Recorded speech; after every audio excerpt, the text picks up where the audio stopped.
Guys, আজকে চলে আসলাম হচ্ছে তেলের পিঠার রেসিপি নিয়ে। রেসিপি না আর কি, আমার জামাই আমাকে বলে আমি নাকি পিঠা বানাইতে পারি। তো সবার প্যাটারে আজকে এমন পিঠা বানাই খাওয়াইবো যে জীবনেও ভুলতে পারবো না।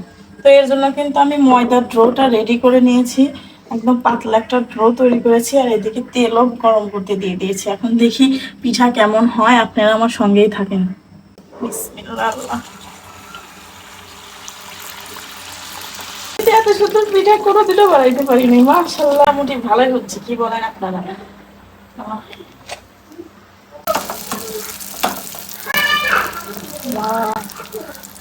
সবগুলো ফুলে ফুলে কি সুন্দর হচ্ছে। আর কেউ বলতে পারবে আমি পিঠা বানাইতে পারি না। মাশাআল্লাহ।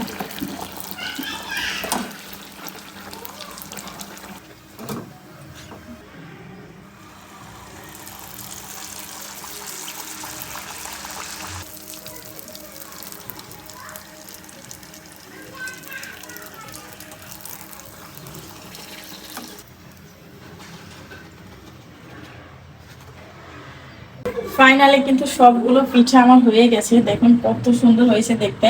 এখন জামাই পেটারে নিয়ে দেব, আমি নাকি পিঠা বানাইতে পারি না। আর রিয়াকশনটা কি হয় আমার এই পিঠা দেখে, সে বিশ্বাসই করবে না যে আমি বানিয়েছি।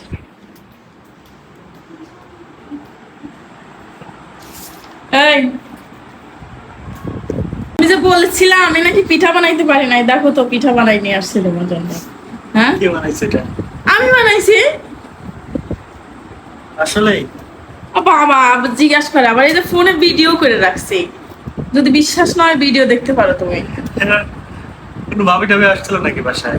জি না, জি না, আমি নিজে বানিয়েছি। আল্লাহ, তারপরে বিশ্বাস হয় না যে আমি বানিয়েছি। তুমি এত সুন্দর পিঠা কেমনে বানাইলা? এ তো অসম্ভব। অসম্ভব, হ্যাঁ? সবকিছুই সম্ভব, চেষ্টা করলে সবকিছুই সম্ভব। খেয়ে দেখে একটু তাহলে কেমন, হ্যাঁ? দেখো,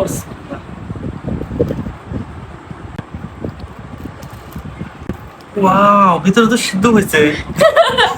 আমি নিজেই অবাক পিঠা দেখে, বুঝছো? আমি তো কখনো বানাই না, বানাইতে গেলেও আমি অনেক নষ্ট করছি, পারি নাই। কেমন হয়েছে? একদম পারফেক্ট ফুড। তো স্বামী চেয়েছিল আমার হাতে পিঠা খাইতে, আমি যেটা পারি সেটাই বানিয়ে খাওয়াইলাম তাকে। তো ভিডিওটি ভালো লাগলে অবশ্যই লাইক, কমেন্ট, সাবস্ক্রাইব করে দিও। বাই বাই দিয়ে দাও। টাটা।